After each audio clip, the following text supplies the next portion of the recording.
Assalamualaikum warahmatullahi wabarakatuh. Tapi inilah resiko pemilu kalau kata Mas Hasim, panas-panasan. Ini baru jam 12 yang datang DPTB dan DPK yang sudah datang, DPTB dan DPK yang datang jam 12 sampai jam 1. Ini pengalaman teman-teman di lapangan pasti menghadapi seperti ini.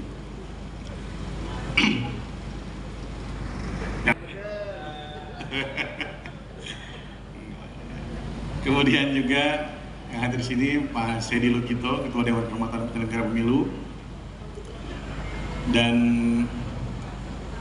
Ketua DKPP periode sebelumnya Pak Profesor Muhammad, dan yang hadir di sini anggota Bawaslu 2 orang, Bang Herwin Malonda dan juga Teh Loli Suhenti, dan ada Bang Nasrullah tadi hadir di sini. Ada Bang Nasrullah dan juga ada Bu Betty dari KPU. Teman saya periode 2017-2022, ketua saya Pak Abhan, kemudian Pak Fritz Edward Siregar, dan juga Pak Afif lagi. Jadi rupanya lebih kompak 2017-2022. Ya. Ada 2 orang anggota kita terhalang karena arus mudik. Beliau terhalang untuk kembali ke Jakarta. Jadi kami mohon maaf, Pak Wadi sama Pak Toto tidak bisa hadir. Dan juga ini yang hadir di 2017 Pak Fritz semuanya. Dan 2012-2017 Prof Muhammad dengan Pak Nasrullah. Dan juga yang hadir di sini dari kementerian dan stakeholder yang ada, dari Deputi 2, dari BSSN, kemudian dari Jaksa Agung, Koordinator Direktur A, dan juga teman saya dari periode 2017, Pak Abhan, Pak Afif, Pak Fritz. Kita masih ingat perdebatan dulu tindak pidana pemilu dengan Pak Jenderal di tahun 2019, Mas Yuandani. Setelah 2020 beliau pindah ke Jawa Tengah mengikuti Pak Abhan. Nah, sekarang kembali lagi ke kami, ke Sentra Gakumdu. Dan juga ada dari Mendagri, analis kebijakan ahli, dari Menko Polhukam, ada 2 yang hadir, alhamdulillah, Pak Heri Yuranto dan juga Pak Haryadi. Dari Kemenlu, terima kasih banyak Pak Irjen yang selalu menemani kami, Pak Ibnu yang selalu menemani kami, dan pertama kali kami harus apresiasi kepada Kemenlu dan juga Mabes Polri atas keberhasilannya. Ini memecah bahwa tidak pernah ada tindak pidana luar negeri dan tindak pidana yang diurus oleh Badan Pengawas Pemilu di tingkat pusat. Jadi pada 2024 ini ada 1 tindak pidana yang berhasil kita sampai ke pengadilan, Pak Abhan. Nah, sengaja saya ini Pak Abhan. Dalam dulu Pak Abhan yang pengen sekali 1 pecah telur saja kasus pidana. Rupanya di periode 2024 pecah telurnya. Dan juga hadir di sini dari MK, Kepala Biro, dan juga Panglima TNI yang diwakili Pak Wasintel, Pak Ari Hendrawan, terima kasih banyak. Dan teman-teman, Pak Sekjen, Bawaslu, Pak Deputi, baik Deputi Teknis maupun Deputi Administrasi, dan salah satu lagi yang tidak hadir ya, Sekjen terlama di Bawaslu. Kita undang sebenarnya beliau, Pak Gunawan Susantoro. Beliau juga pencipta Mars Bawaslu. Terima kasih juga kepada Pak Gunawan yang telah menemani kami periode 2017, periode walaupun nanti kemarin ada dana dari pemerintah. Namun kami merasa ini tidak cukup untuk memberikan santunan kepada teman-teman.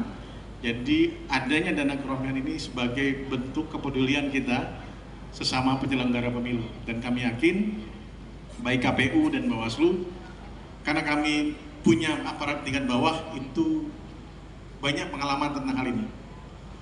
Penyelenggara pemilu kita di KPU, saya tidak mau menghitung sebenarnya, tidak mau menghitung jumlah yang meninggal dunia. Tapi harus ada yang kita perhitungkan, harus ada yang kita santuni kepada teman-teman itu. Oleh sebab itu kami sebagai keluarga besar Badan Pengawas Pemilu mengucapkan terima kasih selama 2 tahun periode 2022-2027 teman-teman penyelenggara pemilu menemani kami, teman-teman Sekretariat Jenderal menemani kami dalam melakukan pembinaan dan juga menjalankan roda organisasi. Ke depan kami harapkan akan lebih baik lagi. Prof. Muhammad tadi mengibaratkan tentang Lukman Hakim, kami harus mencatat juga bahwa periode yang sekarang seharusnya lebih baik daripada periode yang terdahulu. Oleh sebab itu, makanya muncullah Dana Noreman ini, dan juga kami juga munculkan sentra Gakumdu di luar negeri yang kemudian akhirnya hasilnya bisa melakukan berbagai hal dan juga perbaikan terhadap penyelenggara pemilu kita di luar negeri. Karena ini sejalan juga dengan apa yang dikatakan oleh Prof. Muhammad, walal akhiratu khairul laka minal ula, yang akhir harus lebih baik daripada yang awal.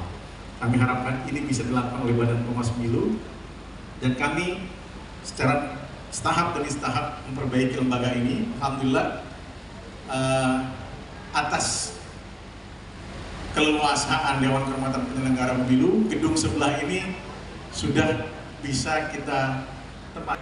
Jadi kalau Anda mau demo agak sulit di sana, itu langsung pada ring 1 depan istana. Jadi agak sulit kemudian demo di Dewan Kehormatan Penyelenggara Pemilu. Alhamdulillah kita sudah punya gedung milik Bawaslu. Gedung Bawaslu adalah gedung sebelah sini, gedung Dewan Kehormatan Penyelenggara Pemilu yang terdahulu. Gedung Tamrin 14 belum sepenuh, bukan punya Bawaslu, masih di Kementerian Sekretaris Negara. Ini kita sedang melakukan proses permohonan untuk pindah alih pada Badan Pengawas Pemilu.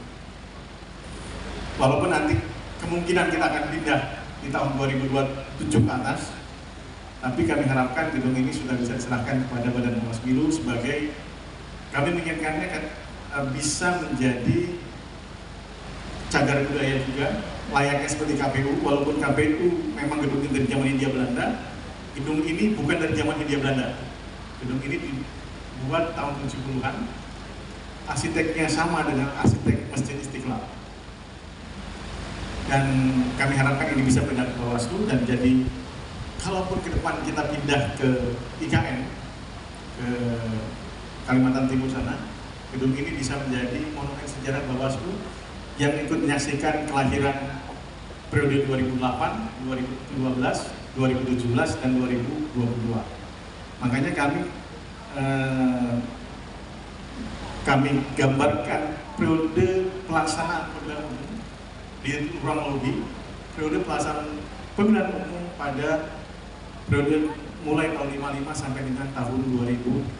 2024 belum masuk, dan kemudian kami juga sampaikan bahwa di ruang lobi ada surat dari founding fathers kita yang menyebutkan secara letterless butuhnya pengawas dalam pelaksanaan pemilihan umum. Walaupun masih disebutkan sebagai pilkada pada saat itu, karena surat ini dibuat di Muntok, Bangka,